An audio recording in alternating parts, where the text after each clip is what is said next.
Hi, hello, welcome. This is Let's Talk About Myths, baby.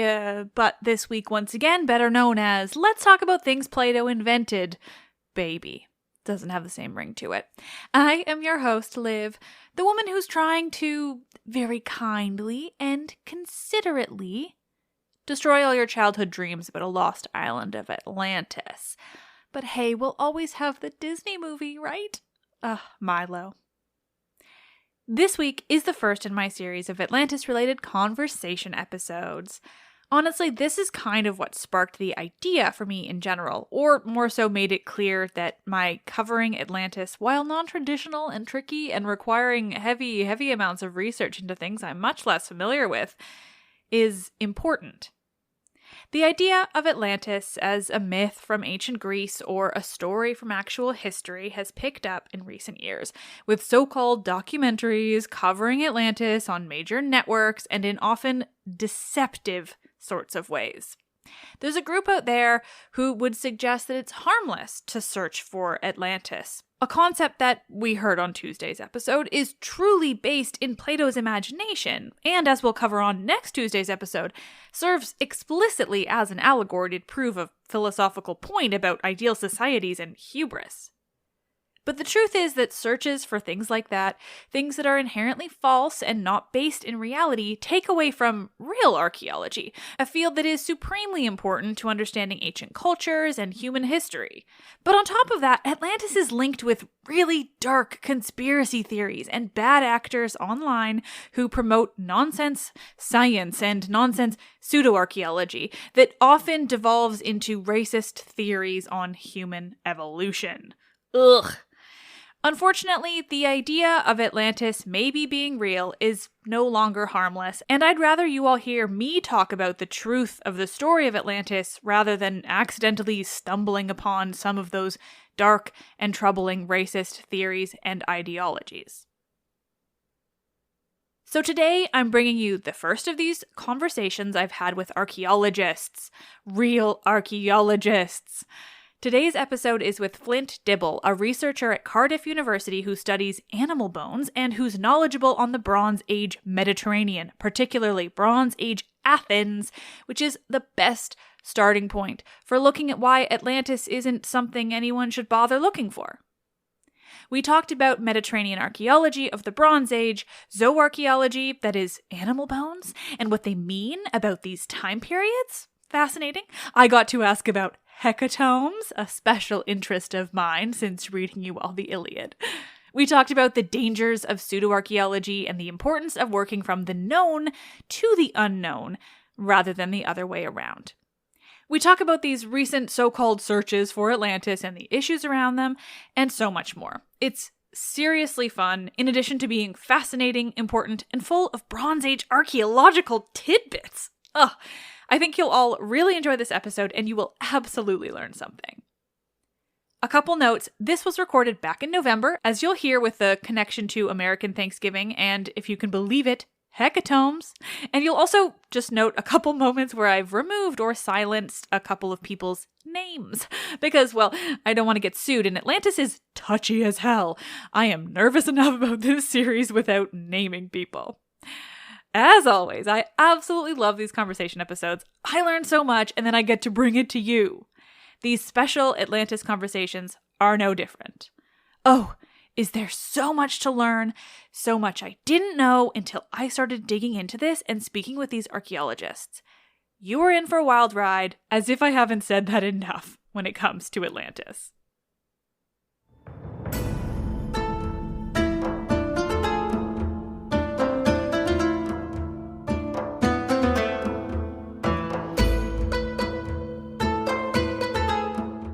Conversations from the known to the unknown, Atlantis versus Mediterranean Archaeology with Flint, Dibble.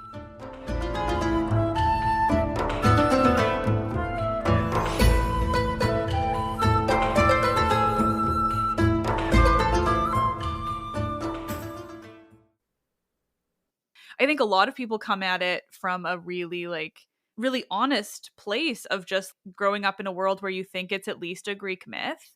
I mean, even I sort of thought that for a while until I sat down and looked into it and I realized what it was coming from. And so, yeah, it's something that's totally understandable. It's just presented in that way. You're sort of brought up to think it. Like, I grew up, I'm in my 30s, which means I was a kid when that Atlantis movie came out, the Disney movie, right? And I think that one's so fascinating, and that's definitely going to tie in to these series of episodes as some kind of funny bonus.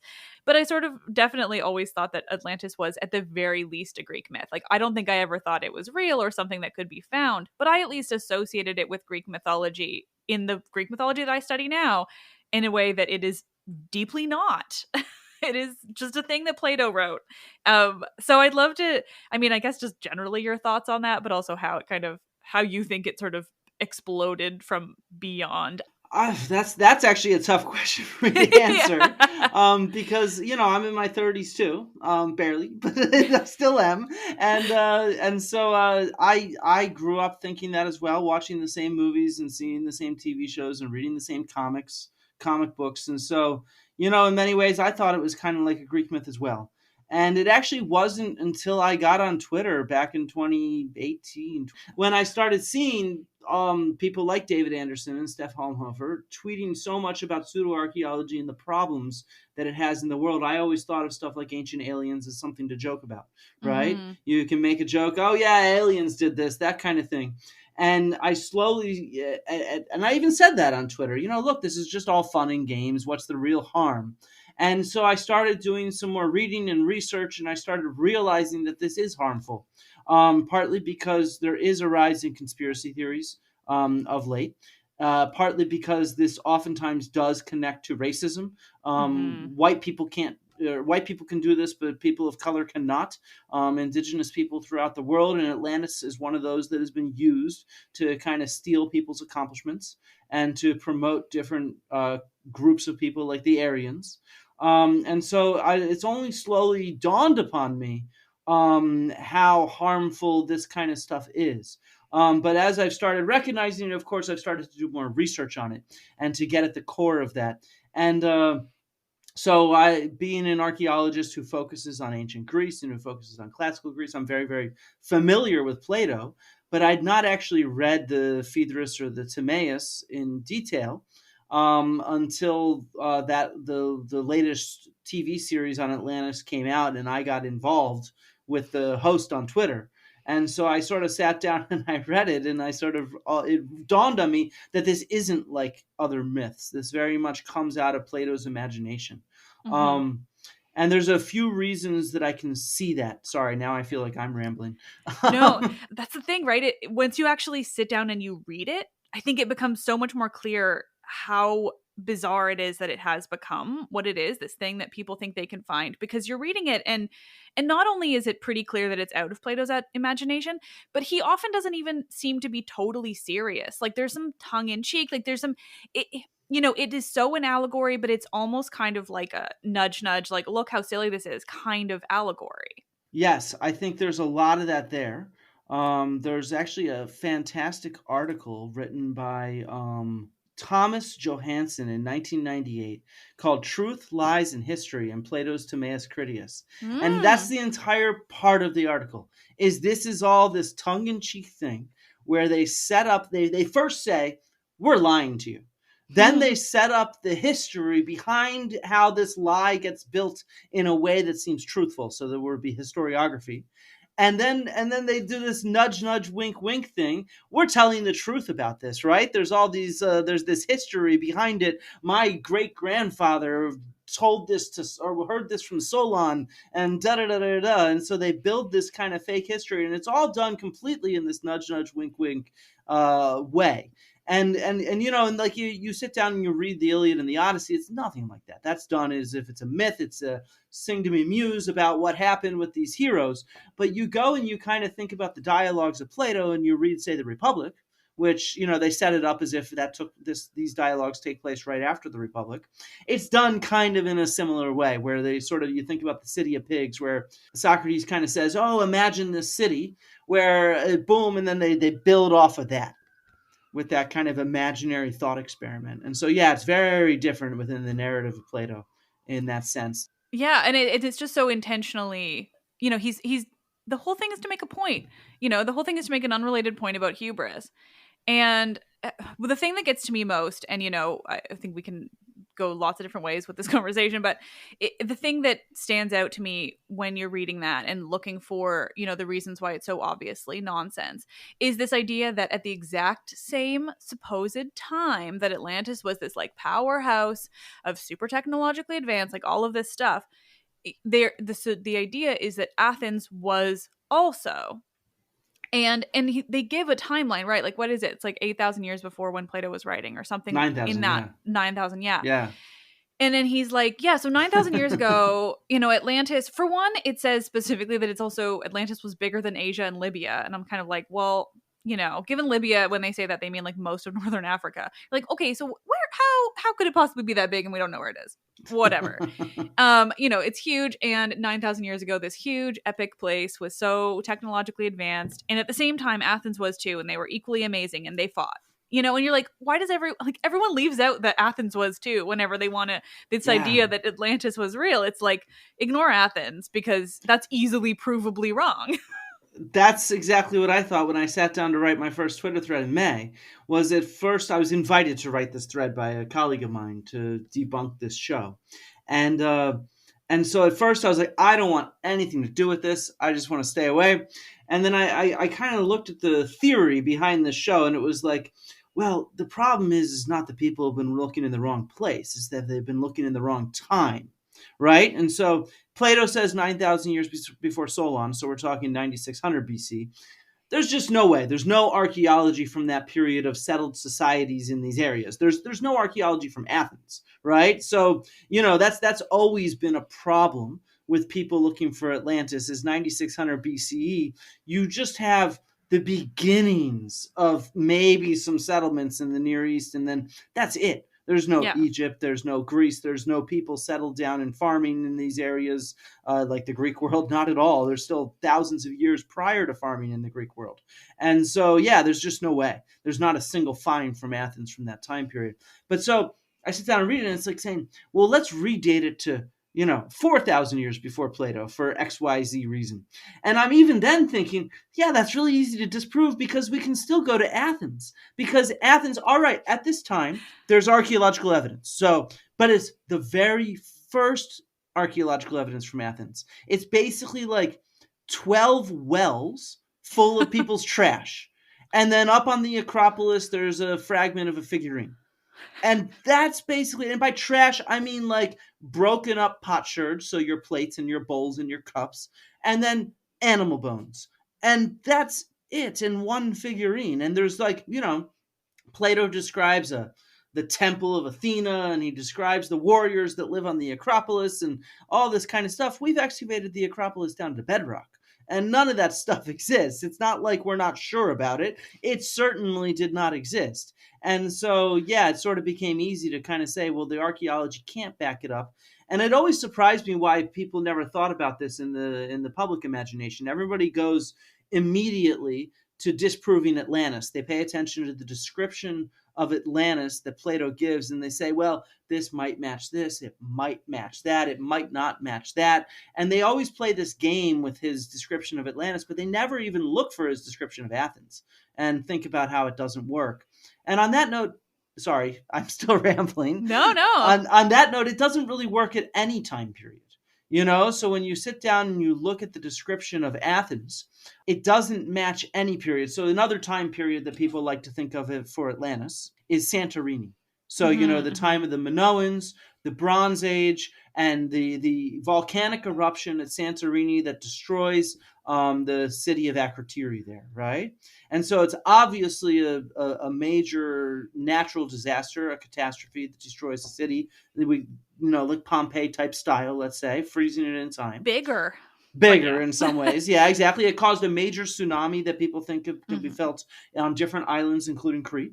But even then, if you go and look at Athens from that period, now Athens, it's bigger at that time. We have more evidence, but it's certainly not what Plato is describing.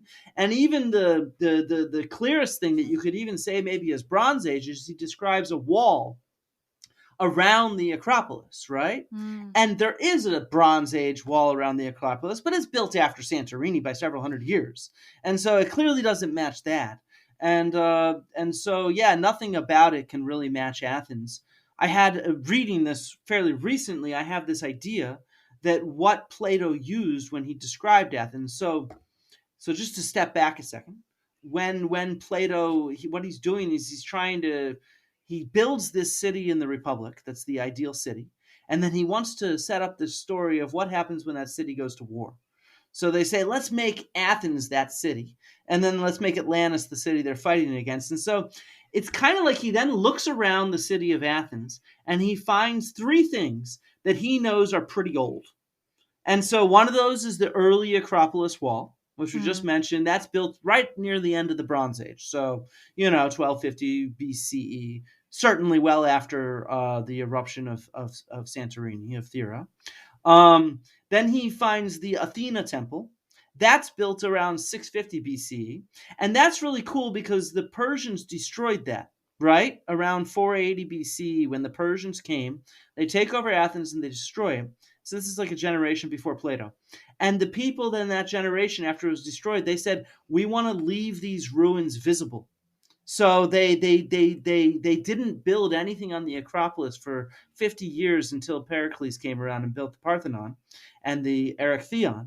But even then, they didn't touch those ruins. Those ruins, if you go on Google Map today, Google Earth today, and you zoom in on the Acropolis, you can see the outline of that Athena temple. It was left untouched. It's still visible today if you go up to the Acropolis or you zoom in on it, because they memorialized it, let's say. And so that was visible for Plato to see. He knew about it, so he knew this was an earlier thing to put into this story, right? So he has that wall from 1250 BC, the temple, the Athena temple, from 650 BCE.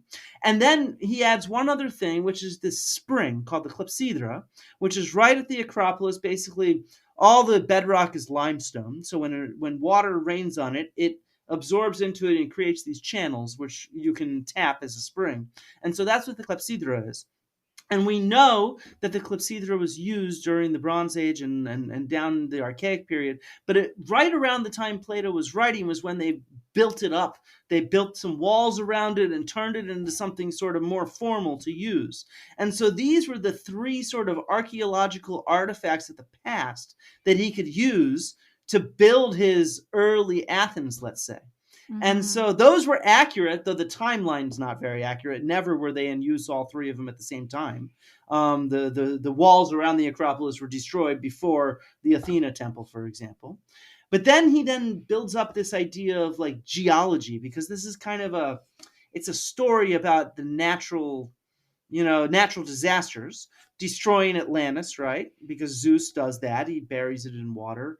But it's also a story about Athens, where he talks about how Athens, I guess, experienced these natural disasters in a more plausible, believable way, with erosion, for example. So he describes how, you go out to Attica and you see the hills, and the hills they used to have all the soil, but due to the rainfall, the big sort of rainfall that happened, the soil washed away, very believable like, right? And so he describes the Acropolis, for example, as much bigger. It used to be huge. It would stretch from the Acropolis to Lake Avitos, and we know our modern geology shows that can't happen. And it's also kind of ironic because his Acropolis wall is around the Acropolis as he saw it. So if the Acropolis was bigger, then the Acropolis wall would have to be somewhere else, right? And so it's even like kind of ironic in his own description of it. And yeah, it just can't match for all these various reasons. And so yeah, that's the thing that always gets me. And then, you know, you even think, just even from the complete like layperson, just base level mythology, you know, the thing that always gets me is Athens is barely in the Iliad. It's like a tiny little footnote almost like in the catalog of ships, and I think like maybe somebody is from Athens, and that's it. And so it's just such an obvious thing to me where it's like from that time period, from the you know, even just the time period of the Iliad and the Odyssey, let alone earlier, Athens was nothing. Like they weren't a major powerhouse. They weren't, you know, they weren't a region to be worried about or to be like looked up to, you know, like we've got Mycenae and, you know, the Minoans and all of that. They were major players in the Bronze Age, and Athens just wasn't. Like they were around, but they weren't like them, right? I mean, unless I'm totally wrong. Maybe that's actually an open-ended question. A lot of people think they Okay. were like them. So that wall I was telling you about, now not much of it's left. You know, we just have little fragments of it because the later rebuilding of the wall of the Acropolis after the Persian destruction, that where they built the column drums from the earlier Parthenon into it, that destroyed most of that Bronze Age wall. And so you can kind of peek through and see some of it, though, as you're going up to the Acropolis. There's the bastion where the Temple of Athena Nike is sitting.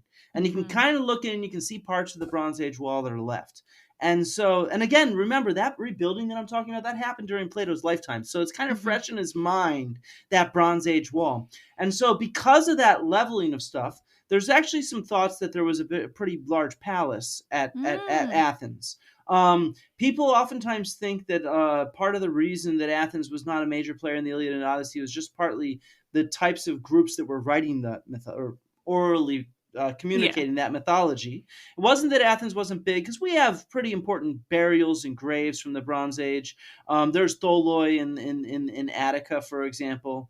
So like at Marathon, there's a really large tholos with some horses buried in the dromos and some other burials inside. And then in the Agora, so downtown, the marketplace and stuff, there's all these civic buildings. There's this civic building called the Stoa Basileus, the Royal Stoa. And so right there in front of it is the largest architectural block in Athens. And that's where the archons would swear their oath of office. It was a very important stone.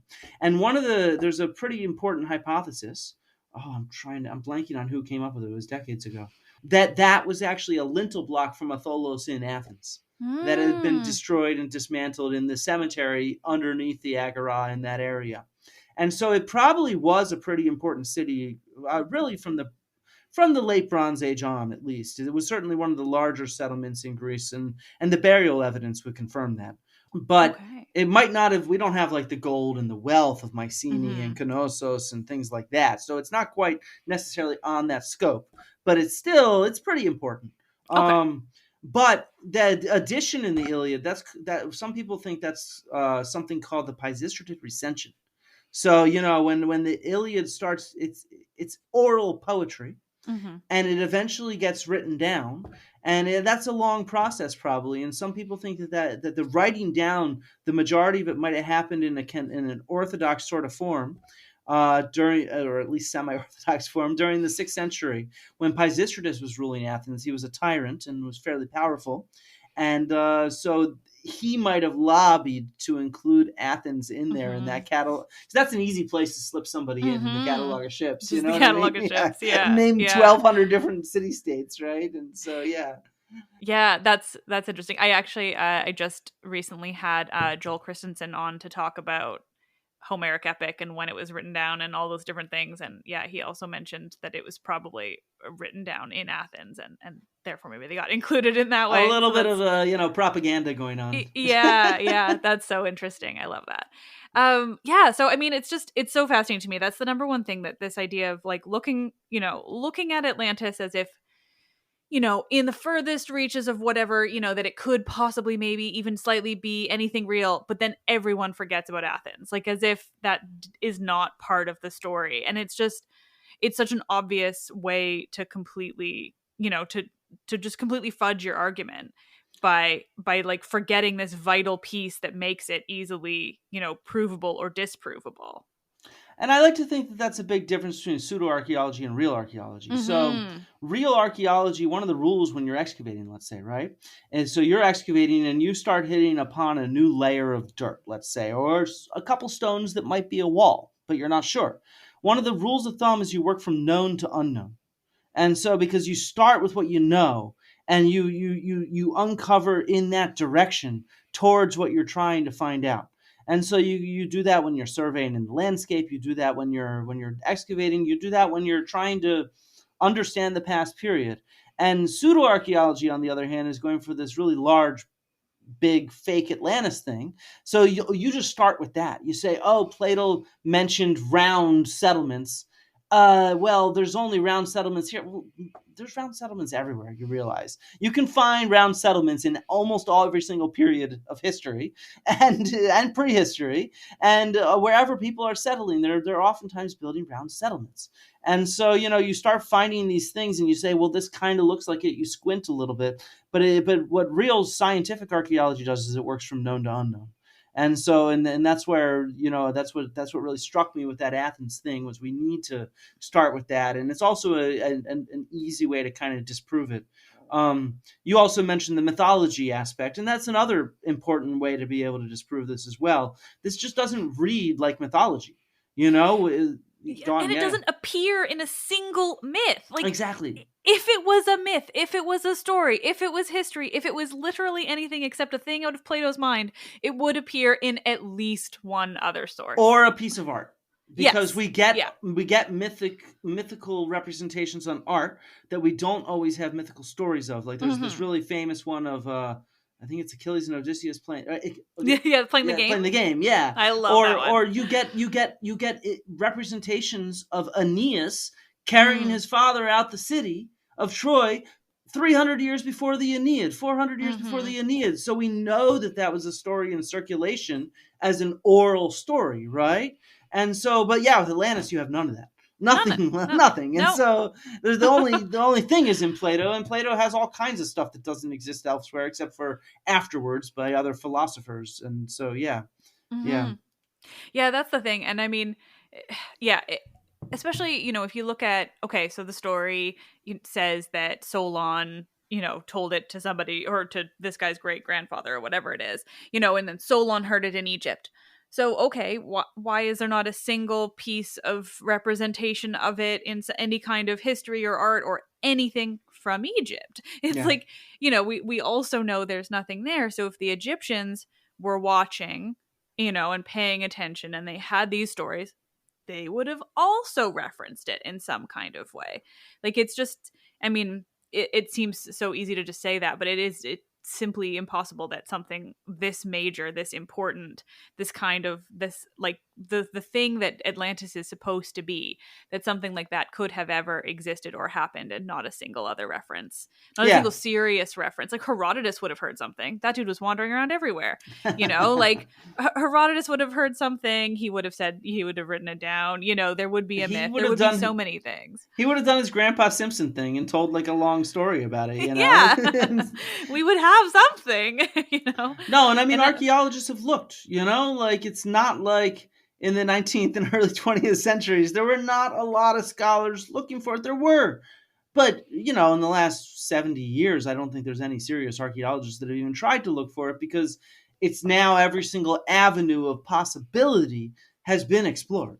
And it's not like there's all kinds of things that I know people are searching for that I even think is kind of silly. Certain things from myth, for example. But searching for things from myth has a better basis to a certain degree. But at the same time, I mean, searching for this, every single avenue has been explored. And the issue is now it's just being misused. And sometimes just on a greedy level to sell books and TV shows, sometimes on a more sinister level to, bring people back towards Nazi level of thinking. I was attacked by this YouTuber who basically is an outright Nazi. He consistently tweets about the meanings of swastikas and how they're good and things like that. Like literally a Nazi. I don't mean like that in any sort of exaggerated way. I mean, he is literally a Nazi reading Nazi scholarship and sharing it with his audience on his YouTube channel. Oh, God. And so, this is my issue with sort of popularizing this kind of thing, because if you start getting people to think that, hey, there's actually some archaeologists maybe out there looking for Atlantis, you go and Google it, you might find they're not good either. They're just trying to sell books and stuff like that for money and TV shows. But you could also find actual Nazis. And so, it's just, I don't want people going in that direction. I want them to go towards real archaeology because it's pretty cool. Well, yeah, that's the thing, right? Like real archaeology, real history, very cool. And then that's, that reminds real me mythology too. Yeah, absolutely. Yeah. Big fan over here. I hear that. Yeah. Yeah.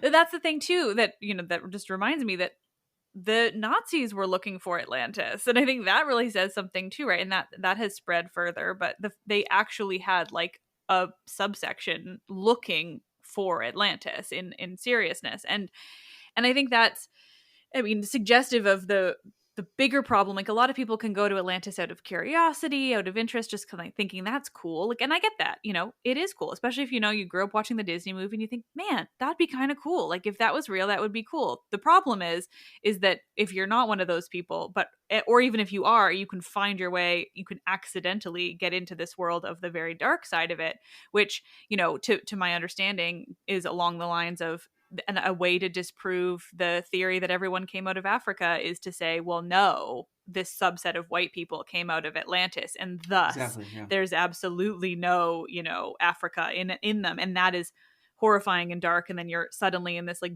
deeply horrifically racist realm of the internet, and then maybe real life. Yeah, no, and I mean, early archaeologists also took away credit from African nations and American indigenous peoples, saying that this was Atlantis, right? Because that's the explanation for these kind of things. And so, there's all kinds of different, let's say, degrees to this, but none of them are good. It's all just pseudo archaeology that's made up, and there's always some underlying level of racism there, unfortunately. I mean, with much of it that exists in our world, we live in a world that has been built upon white supremacy within the last several hundred years, so it's very pervasive. But this is an easy one to at least try to tackle, because it's not part of, there's nothing for it at all now, other than fiction. Which, whatever, fiction's fiction. There's different ways to use fiction. But to argue that it's real has these real problems and can lead people even further towards other kinds of conspiracy theories that are out there today. Because there's a lot of them. They're really quite pervasive, let's say, in our 21st century. Oh my God. Are they ever? Yeah. Well, one thing I could say about the racism is I think a lot of that actually can even be related back to Plato. So Plato really talks about because the ancient Greeks were really into pure bloodlines and things like that. And Plato really talks about eugenics in his Republic.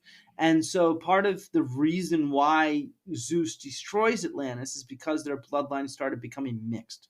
And so even that very aspect builds into ideas of eugenics today and you can see why it's immediately quickly adopted by racist elements and white supremacist elements, because this story that Plato told has that sort of baked in. And so, it's why we don't necessarily, philosophy's moved on from Plato, for example. And at the same time, we need to be careful with how we read these kind of things and how we interpret them and how they can be picked up. Yeah, sorry, just as an aside. No, that's interesting. Yeah. I've not read any Plato except for this because I really don't have a ton of interest and it's just wild stuff.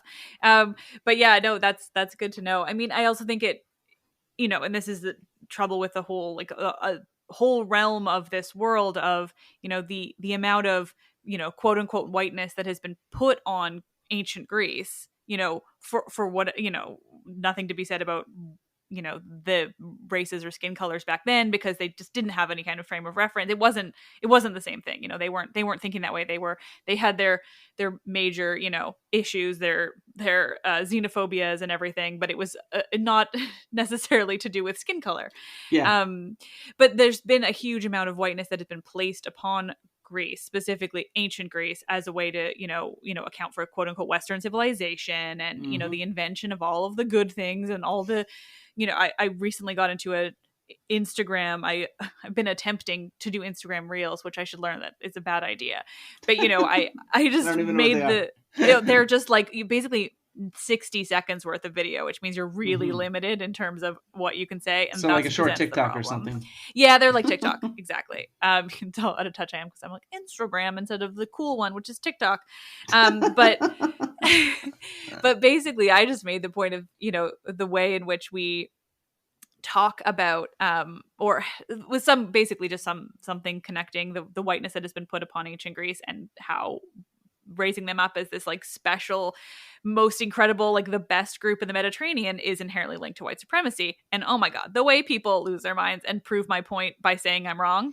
Exactly. They're like, what are you talking about? Greece invented literally everything, arts and poetry and philosophy. And I'm like, well, you just proved my point. My point is that's not true. And we can't be saying stuff like that because it promotes white supremacy. And here you are. It's not true, but the ancient Greeks were pretty terrible people. They ate dogs pretty regularly. I have studied a whole lot of butchered dog bones. So, if you're supporting the ancient Greeks, you're supporting dog eating. Then again, if you're supporting most ancient cultures, you're probably supporting dog eating, because it's just a fairly recent thing that we stopped eating dog, to be honest.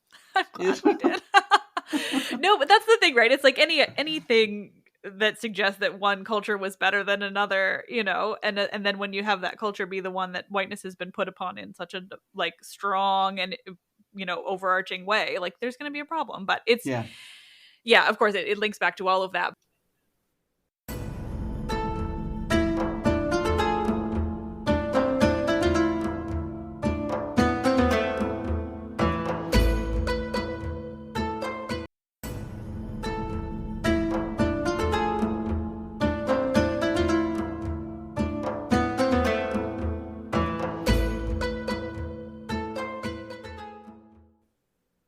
From I suppose an archaeology side, or just like a myth versus nonsense from Plato side, I'm interested in the fact that like we've found something that they can call Troy, so I guess the search for Troy has become less of the forefront, and it doesn't have the same racial implications as looking for Atlantis.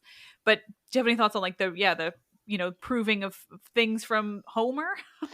Yeah, I think that's important too, because I think that actually builds into this. Having engaged on Twitter with a lot of these pseudo-archaeologists, a lot of people will say, well, Schliemann found Troy when everybody thought that nobody could find that. And it's sort of like, well, Schliemann was like one of the first archaeologists ever. And so it was before archaeology even started looking. Well, sure, I'm not saying he was a good archaeologist. That's not the point here. The point is that there wasn't a field of archaeology at the time of Schliemann. And so, it's kind of different to bring up that kind of analogy. And even then, there's all kinds of, it's a big can of worms. The reason we know that city is Troy has nothing to do with us knowing that it's the Troy from the Iliad. It has to do with the fact that the later Greeks and Romans thought that was Troy. And so certainly there was a city there from 1200 BC, from earlier. There's the city goes back by millennia. But at the same time, there's no real clear evidence for like a Trojan War right there. So it's not like we have Hector's grave or Patroclus's tumulus. We don't have that kind of stuff.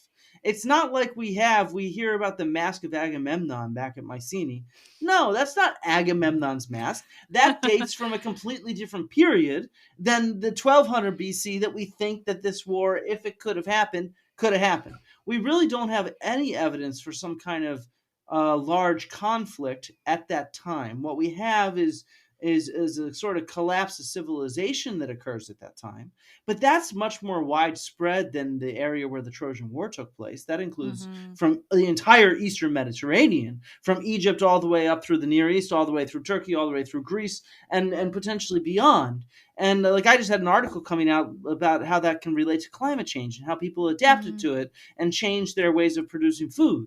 And so, that's a bigger issue than a Trojan War. And so what we do have in myths, of course, are pieces of material culture.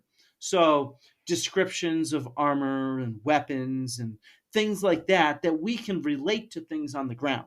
Right? And that's actually really fascinating too, because it's all mixed and mashed up. I always love it when we go and you think of like your stereotypical historian or archaeologist in a movie. So, like, let's say I'm watching the movie Troy with Brad Pitt. You'd probably be thinking, God, I'm going to critique that armor, right? And I'm going to critique the way that wall is built or something like that. Well, you could do that to Homer, because the Iliad and the Odyssey just mixes and matches shield types. So it mentions shields that we know from burials that date to 1600 BC, 1200 BC, 800 BC. They're all in there, right? It's full of anachronisms. It's like Brad Pitt on his mobile phone, like it's that kind of thing. That's right there in the Iliad. And you even get it within the very same scene. So I'm forgetting the name of the hero. So we know different spear types, right? So you have like the big hefty spear that you'll sort of haft and stab people with versus the lighter spear that you'll throw. And we know that these date to different periods, from the Bronze Age, which is when we think the Trojan War happens, and the Iron Age, when Homer's writing or composing, not writing, whatever. Yeah. When he's telling his stories, right? It's so hard to phrase that. Where you're like, Homer. I know what I'm talking about, but I need to make it simple. Okay, Homer was writing. He wasn't actually, and he probably wasn't real, but Homer was writing. Homer was even a person, right? It was a guy or a girl or a guy and a girl. I don't know. And so we have these different types of spears within the exact same scene, like within a couple lines of each other. Mm-hmm. It goes from one spear to another in the hands of this one hero. And so it's just like Homer, the poets. God damn it. I know. Poets, I do it too, but my listeners should understand. I do this in class as well. I mean, whatever. It's fine. Homer is a metaphor for the poets, right? Yeah. And so the poets, they're using what works for the meter, because everything's defined by that dactylic hexameter. And so if the terms they're using, they have these different phrases that they're repetitively using. Sometimes they fit right there at that point in the line. And so that fits for that kind of long spear. Other times it's for the short spear. And so you'd expect that kind of change, because it's not consistent narratively or material culturally. It's totally anachronistic. And so if you ever have me in the movie, I just care if the movie's good. I don't care if it's accurate. If it's anachronistic and Brad Pitt phones up Thetis on his cell phone saying, tell Zeus to send an explosion towards the Trojans, rolling barrels on fire, I'm all for that if it's fun. Because that's what the Iliad was, Yeah. That's really interesting. I had no idea, because I obviously don't know any of warfare, let alone just like the intricacies of, that kind of historical part. But that's really interesting just to hear the level of anachronisms that even existed in that. It's such a mishmash. It's so fun even and you can't, what that means though is you can't really pick out exactly which parts or scenes that you're not sure of are early Iron Age from late Bronze Age. You have to work from known to unknown. So you can only go with what you already have. We have these spear types that we have already given chronology to, and then we can try to pick them out in Homer. You can't go from Homer to archaeology. It has to go from archaeology to Homer if you want to look at what's real, let's say, right? And so known to unknown.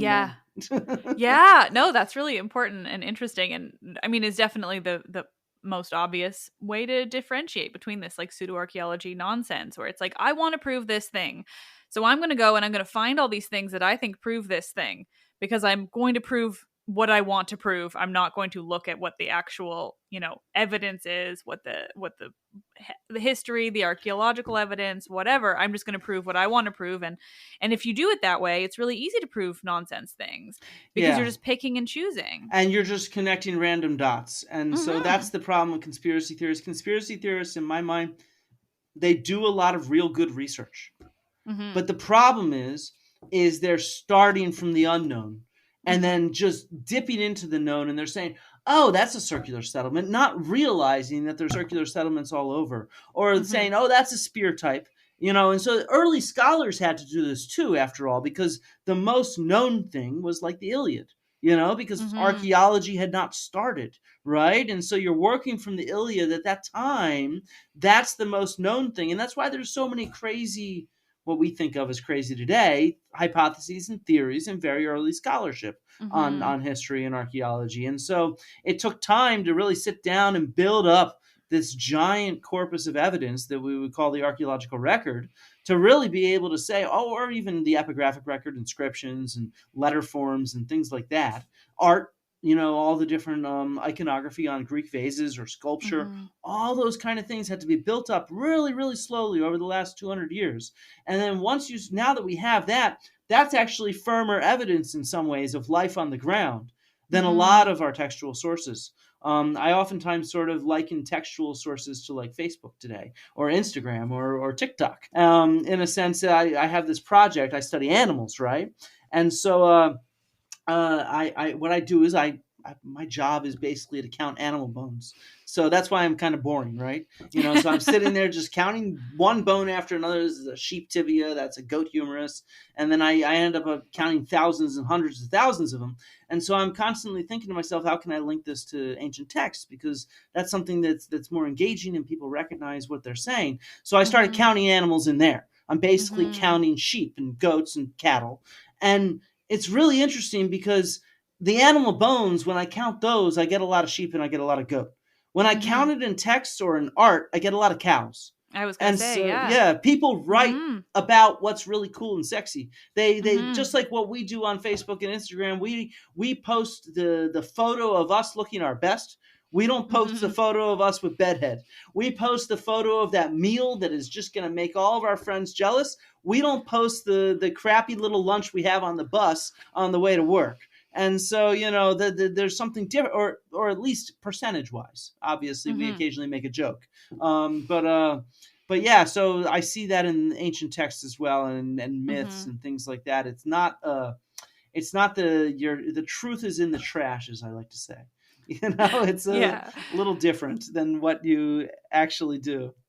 Yeah, because I mean, I think there's this, I think, expectation or understand, or like this idea that the ancient people wouldn't have lied, that they wouldn't have made stuff up, they wouldn't have invented or exaggerated or all these different things, and yeah, you sort of look at the world around now where you're like, well, why would they not? Like, if we do it now, nonsense. Yeah. I mean, there's that woman on TikTok who says that Rome wasn't real, and there's a whole hell of a lot of people who are believing her right now, and you're saying, well, like, I mean, go back to Herodotus. There's a lot of stuff that Herodotus said that we can now be like, dude, what were you doing? Like, there's no reason why they wouldn't have invented stuff or exaggerated, wanted to make their writing sound more exciting, or or whatever.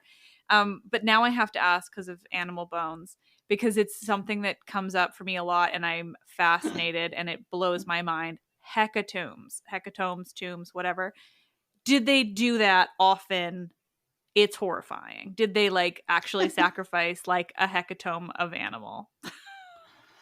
I'm not sure why it's horrifying, because we do it today all the time. I know, but I can't think about how many turkeys do you think were consumed over Thanksgiving last weekend or last week? Well, as a Canadian, I don't know how many were consumed here, but okay, but like that idea still stands. Where you look at the modern world. I lived in Athens, Greece for a while, and there's this holiday there called Siknopempti, which means Smoky Thursday.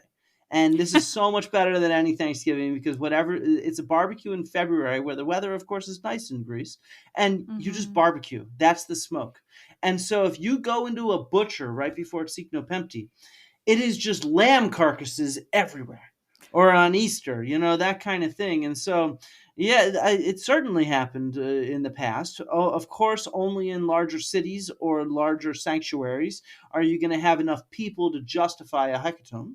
I guess that's my point. So it would be justified by the number of people that needed to eat it. It wouldn't just Of be like course. Zeus And wants like 8 yeah. hecatombs. and the idea of a hecatomb is totally a mythological thing. Yeah, okay, So good. Yeah. you look at like the Iliad and the Odyssey. They talk about slaughtering a hecatomb, this nice even number of 100. You look at the inscription evidence of the records of the receipts of what the Athenians were doing. We don't actually have a receipt of the number of animals they're killing, but what we have is receipts. Afterwards, they would sell the skins and the hides to tanners to making the leather. And so we have the receipts from that, from which we can estimate the amount of animals slaughtered. And it certainly varies. And so we have a pretty decent sense of the economy behind this. And so it's not like it's always this neat number. It's kind of like what they had the funds for this year versus next year versus whatever. And so, yeah, it's not always neat and nice like a hecatomb. But certainly, there's times when they're slaughtering more than 100 and other times where it's less. And yeah, I mean, a lot of people can eat a cow. I mean, I cook Thanksgiving. I cook Easter. I've roasted lambs for Easter for many hungry Americans and Greeks and other nationalities in Athens. And 2 lambs, I can feed 70 people easily with side dishes and stuff. But, so imagine what 100 cattle can feed. Yeah. Well, that's the thing. And it's, I've done like obviously episodes on the Iliad and the Odyssey, but I've also, during the beginning of the pandemic was bored and I just started reading them out loud, just like public domain translations. And that's when I finally was like, oh my God, the number of hecatombs that they are sacrificing to the gods. Like, guys, do you know what I call that? So many. Food porn. It's food porn. Seriously, straight and simple. No, that makes sense. And it's like for a long time, actually, scholars thought that was reflective of society. And so there was the biggest hypothesis before I started doing animal bones, when I first got involved in my PhD, helped disprove this, was that so the Bronze Age palaces collapse, and then people, what they do to respond to that is they become basically herders and cowboys. And they look to Homer, where there's all these animals. People are stealing cows from one another, like cattle rustling. And so there was this one site where they studied the bones, and the bones go from mostly sheep to mostly cattle in the Iron Age. And so I had to go restudy this. And this was called the pastoral hypothesis. And the paleontologist, this is before there were zooarchaeologists, who studied these bones, even in his autobiography, he's like, I proved that the Greeks were gauchos, cowboys, basically, at that time. And so all that was that the soil was more acidic at that site. In the upper layers, which is where the early Iron Age layers, they were over the Bronze Age layers, because the stratigraphy, nobody can see the hand motions I'm doing. I'm trying to be like vertical and down, and so the upper layers were more acidic. So the smaller animal bones were destroyed. The cattle survived. But if you look at what you can do to study people's diet besides studying what they eat, so foods and plants, is you can study their bones and their teeth. And you can do isotope analysis, is what it's called. And the nitrogen isotope that's locked into your teeth and bone give you a sense of where you are on the food chain. So if you eat more animal protein, you have an elevated isotope ratio compared to somebody who's like a vegetarian, right? And in the early Iron Age, so at the time of Homer and those poets, I got it right that time. Yeah. At the time of Homer and those poets, people were eating a lot less animal protein. And so, people were in general, there were smaller settlements then. They have much poorer material culture, and they were also eating a lot less animal protein. They also had a lot more dietary issues. You can see this in their bones and their teeth as well. And so people were a lot less well-nourished and more malnourished even. And so to me, I tend to think of the Homeric epics as food porn. And you can think about how modern fantasy, you go and you sit down and you read J.R.R. Tolkien, and those hobbits are having like 12th breakfasts and like their 11sies, and that's food porn too, taken from that. It's adapted to the modern world, Yeah. And so that's what I think of it as. I have an article I'm writing on. I have a Twitter thread on it too. And but a lot of ancient texts were food porn, all those big cows. Yeah, that makes sense. Even if the classical Greeks did eat more animal protein, they still ate a lot less than we eat now. And so, Yeah. yeah. Huh.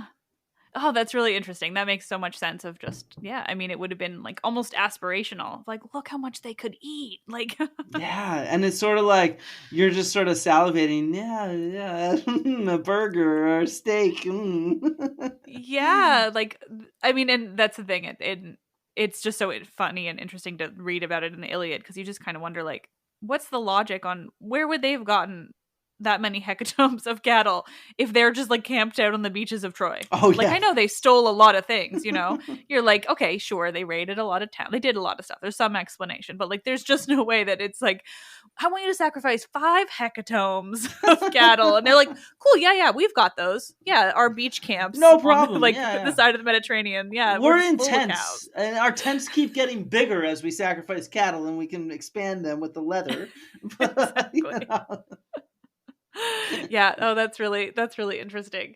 Do you know anything about? I'm interested in the varied theories, the like less problematic theories, if there are some, of Atlantis. You know, in terms of, you know, I think I know Santorini is the big one, right? Of like, well, Santorini is Atlantis, which of course, you know, we've kind of already talked about the volcanic eruption, while enormous and troubling, you know, and certainly like affected the region in a lot of ways, was definitely not Atlantis.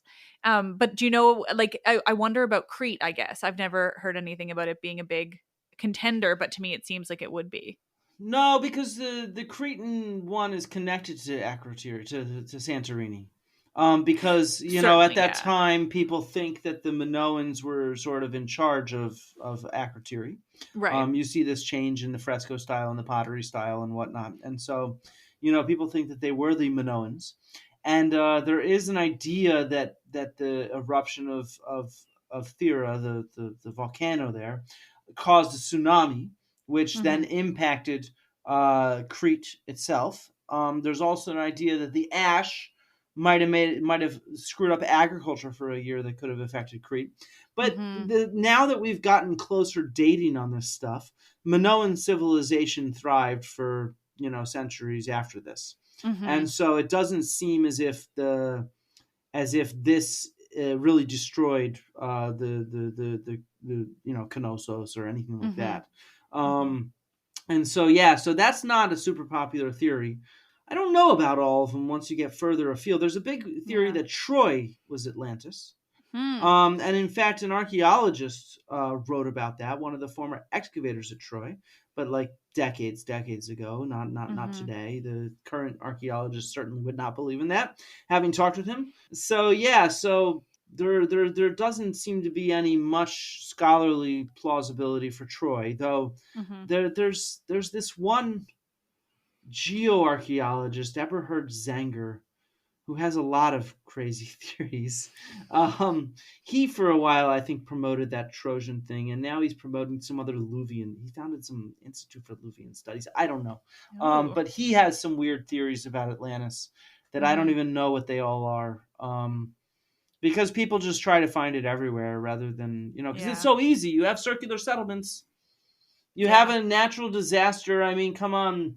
When you're talking about thousands of years of time scale over the entire world, let's say, when you're looking for Atlantis, well, you're going to find some places that have, natural disasters, whether at a rapid pace like a volcano or at a slow pace like erosion or coastal change, that you can match to stuff. And so, Mm-hmm. I think the volcanologist Oh yeah. on the recent The show about show. Atlantis, her entire time she's like, "There's 1,000 ways that geology can kill civilizations," and so that's the point. I mean, we know this. Mm-hmm. It's not like, but it doesn't mean that they're all Atlantis, or Yeah, maybe that's they the thing. You're all are. working. Everything's Atlantis. Atlantis is the friends you make along the way. Yeah, that's the thing, right? It all goes back to the pseudo archaeology of it, right? The idea that if you want to prove a thing, everything Yeah. can suggest proof to that thing. If you want to ignore all the context of everything and just dip in and read one article that to look at for your idea, you're going to find some sentence in that article that fits. Mm-hmm. And so, that's pretty easy to do. That's why to get a PhD, you spend however many countless years reading all this stuff to have a better grounding of context to even be a successful podcast host. If you're going to stick to truth, you're going to take years of reading this stuff and rereading this stuff to be able to have the broader context. Oh And my so, gosh, yeah. yeah, exactly. And so it's not even about credentials. It's just about sitting down and doing that for years, but doing it in a way that's guided by having a context for something, not guided by that unknown first, right? Guided by the unknown is going to lead you dipping into all the knowns. But if you're guided by the known, then you can start to look for, things that are plausible or interesting or funny. Yeah, I feel very proud of my podcast evolution just based on that alone, because that's exactly what I've done, to perhaps to a fault sometimes, where I'm like, okay, but the sources say this, and this. And I'm like, is this still a good episode? Is this a good narrative story when I just tell you all the different sources and all the random crap they all said? Are people listening? Yes, exactly. Is anybody listening? I can't hear anybody out there. Hello? See, that's the key to podcasting. You just put it out there and you never have to. If you're listening, find me on Twitter and send me a message so that I know somebody heard this episode this far out. Lots of people are going to hear this episode. I'm so excited for this series. Oh my God. I've hinted at covering Atlantis before and I've wanted to, but then, the more I look into it, I'm just like, oh my God, there's just so much. But yeah, no, I mean, and I think the thing is Atlantis, right? People want to hear Atlantis. So I'm just excited to be the voice in their heads being like, I know you want to hear about Atlantis. I'm going to tell you why you should want to hear about it, but it's not what you think. It's not true. It's not true. Exactly. Like, come it's away really from the light. interesting. Come away from the light.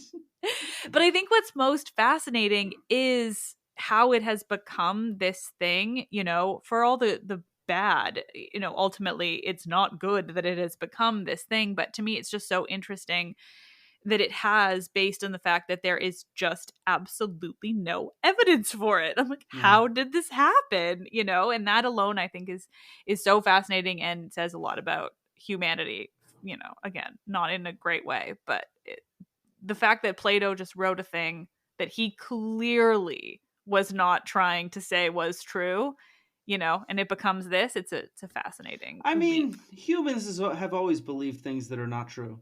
True. I'm sure I believe a whole lot of things that are not true. And so, I'm just going to chalk that up to reality. And that's okay. What worries me is how it's getting worse right now. I don't mind the history of what has happened in previous generations. I wasn't there to tell them no. But not that I have much sway, but you know what I mean? Like it's worrisome to live through a period right now where these kind of things are getting worse. A lot of different conspiracy theories, and they all build upon each other. And it's why I've taken to being more active on Twitter and online. I'd like to join TikTok one day if I ever find the time. I have a series I'd love to do, but it's just time consuming. Somebody wants to fund me, I'll do TikToks all day. But no, it's just we need to get out there and spread reality and knowledge and actual facts and move people back towards the known, because I think a lot of it is I think the ecosystem that is the internet, a lot of the early movers on there were bad actors, and it's taken some time for better actors, whether it's academics or whether it's people like you who are doing outreach from a grounded point of view, to get on there and build up a following and to do that. But we're all so far behind by like a decade. And so you can see that on YouTube, that's for sure. God, yeah. And so it's just like we need to do this, and I'm trying to convince everybody I can to do more of this, and because we have to fight against this. And I definitely think it can't all just be debunking this stuff. But at the same time, that's part of it as well. I think there needs to be a big tent room for, real knowledge, let's say, to get out there and be accessible and fun. And I think that's important.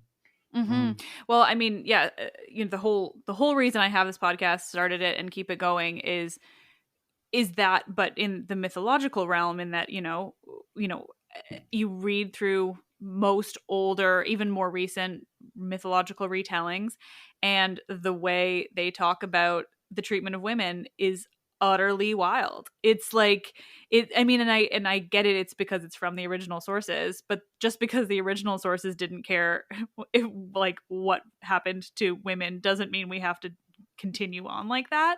Yeah, of course. And like I said, there's anachronisms throughout those. This is my whole point. People say, oh my God, we need this because it's there. Or you can't have a black Achilles or something like that. And it's just like, what do you mean? There was nothing real or realistic about the Iliad or the Odyssey. It was full of anachronisms that were used and changed for each retelling and each new iteration of the story. So us doing anything we want that's creative and compelling and fun, it's fine by me with the Iliad and the Odyssey as an archaeologist and historian.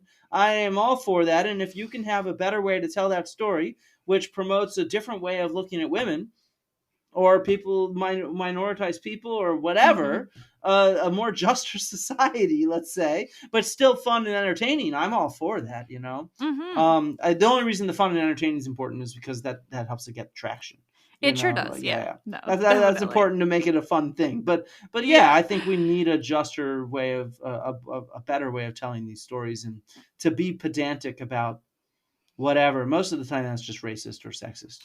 Well, that's the thing, and you know, and in my case, I'm not saying anything that is inherently untrue. I'm just saying the things that we don't necessarily have a written record for because they weren't like copying down the things women wrote if women were able to write at all, and thus we don't have it. That doesn't mean it didn't exist. Yeah, and plus none of that was true anyway. So you know, like you know, it's.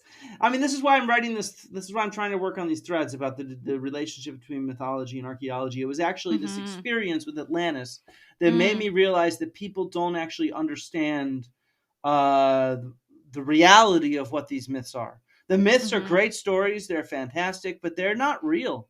And they weren't real, and they weren't even real in the eyes of the Greeks. And so, you know, they obviously have this long oral tradition behind them, but for us to treat them as if that's a justification for saying a movie or a book or whatever is crap, what the fuck? That is. Sorry, I don't know if I can curse on your show. No, please. I should have warned you at the beginning. Swear away.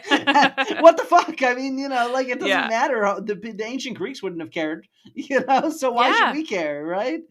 Yeah. So no, it's just yeah. People no, have absolutely. These blinders on. The world was like this in the past, and yeah. And most of that is it just comes down to racism and sexism. Every time, you know? Especially the really strong arguments for this, yeah, exactly. I see that all the time. It's not fun, and it's just silly. It's people that don't know what they're talking about in the end, and it's fascinating the way people use this stuff to prove what they want. It's a messy time, you know. It's a messy world online, especially when you're discussing something that is so linked to this like nonsense view of whiteness and Western civilization and all of that. And you know, there's always somebody to come and scream about it. I know. That's the problem, is it's become a battlefield. And I mean, that's just a problem as well. It's a problem because you can't actually do education in an educational way, because it becomes a battle rather than you just sharing real evidence and inform people about what the say archaeology or history and how it can relate to the world. Same thing with climate change as well. If it becomes this ideological battle, then you can't break through the noise. And so it's part of the reason I try not to fight it too hard, because if I'm too overt about it, then you get just so much dig back. And I'd rather try to get people hooked. And if you follow me on Twitter, don't listen to this. I try to get people hooked with jokes or whatever, but then you don't use buzzwords to try to get a more nuanced, less prejudiced way of looking at the world across to people. And it just becomes a fight. I have full respect for people that want to engage in these fights, but I don't have the energy, and it doesn't, to me, seem to accomplish what I'm trying to accomplish. And I don't know if I'm accomplishing what I'm trying to accomplish, but I'm trying. The trying is We're all trying in the way we can. Yeah, exactly. Yeah, but I mean, I agree completely. There is a reason why my podcast does not have the word feminism in the official description on podcast apps, and it's because people are gonna listen, and if they get it and they're learning, great. You're And going if to have they, to cut out this whole part or you're going to lose half your audience. No, I'm joking. Nah, they know at this point. The word feminism certainly appears in the episode. And same with my Twitter followers. They certainly know. It's just, but it's about thinking about how to do it without stressing yourself out too much, or because look, we all do this in our free time. It's not like it's a job in and of itself, even though we have jobs to do things and we're trying to pay bills and things like that. And so it's a lot of energy. I see a lot of people I respect fighting these battles, and it's hard and stressful. Well, you got to keep yourself, mentally healthy too when it comes to that stuff, right? You got to prioritize that as well. Yeah. It's real hard. Respect to everybody that's doing what they can to fight for what's right, let's say. Yeah. Right. Well, okay. I mean, I feel like we've come to a sort of natural conclusion as well, but is there anything else you feel like you want to yell about, like Atlantis, pseudo-archaeology? No, I don't know. Tune into Real Archaeologists if you can. Check out who Liv follows on Twitter or Instagram. I'm not on Instagram, so I don't know. Try your best. I tend to think that the best history and archaeology out there is actually just made organically right now. I hope one day that'll change. So and Atlantis is not real, neither is ancient aliens. And what I really want to say, though, is that there's a lot of really cool archaeology out there. And there really is. And so go and find it. There's a lot of us on social media, YouTube, etc., sharing, TikTok even, a few people. And try to get into that ecosystem and branch out and find more really cool people. So, Yeah, no, that's absolutely true. I mean, real archaeology is completely fascinating. I took a couple courses in it in my undergrad 10 years ago, and it was great. And I would love to do more. So, no, that's the thing. The real stuff is interesting enough. You don't have to go to the dark. It's really fucking cool. Yeah, absolutely. And it's usually pretty dirty as well. I mean, by that covered in dirt and also in a sexual way. It's God, it's ancient Greece and Rome, Lord. Exactly. I mean, I say Rome there because that's where all the really dirty stuff was. But not that we're talking about Rome. There's some good dirty Greek stuff. It's true. I have a whole Twitter thread on erotic vases. There we go. Yeah. Well, I will absolutely include your Twitter handle in the episode's description, as well as some Twitter threads that you've mentioned about the Atlantis mess. But do you want to share your vases, I guess? Perfect. Yeah, please send me that one, and I'll add the erotic vases in as well. But do you want to mention your Twitter handle as well? Yeah, it's my name. You might want to promote? Dibble. So I'm named after a rock, Flint. And Dibble's my last name. That's an ancient digging implement to plant seeds. So it's like a good archaeology name, Flint Dibble. Yeah. That's great. Yeah. Well, thank you so much for doing this. I really appreciate it.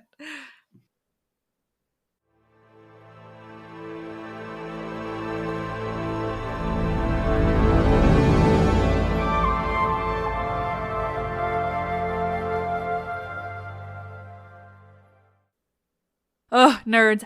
Thank you as always for listening. I'm thrilled to be bringing you this series, like I've said, both because it's fascinating and also important to look at these stories and how they've morphed into what they are today and what that means. As mentioned in the episode, Flint does a lot of really interesting Twitter threads, both on Atlantis and the issues surrounding these searches and archaeology, the actual archaeology that he studies. I've linked to them in this episode's description, and they're referenced a bit in the episode itself. You can also find Flint's Twitter linked in the description as well, so go ahead and follow him so you can learn even more. I know it's disappointing to learn that Atlantis isn't some super cool Greek myth that I've just somehow avoided all these years. That everything we've learned from pop culture adaptations actually perpetuates an idea that's become, if very separate from the fun pop culture, a dark and dangerous notion. But hey, like I've said, you can still be interested in Atlantis, but this way you have all the information, so you can stay interested in Plato's dialogues, what he was doing with this allegory and why, and what his points were. Just don't go looking for a lost city, because there isn't one. On Tuesday, more about that allegory and why he used it, what it means, how we know that it's fictional, and what it really means to have no sources beyond Plato, and more. Stay tuned. If I've gained any new listeners via these episodes too, thank you for joining. You'll find actual mythology in the rest of the show and a much more narrative storytelling style. But narrative storytelling doesn't actually fit with Atlantis, so I've had to adapt. Thank you all, you're truly the best. I'm Liv and I love actual mythology and history very much. Philosophy I could take or leave.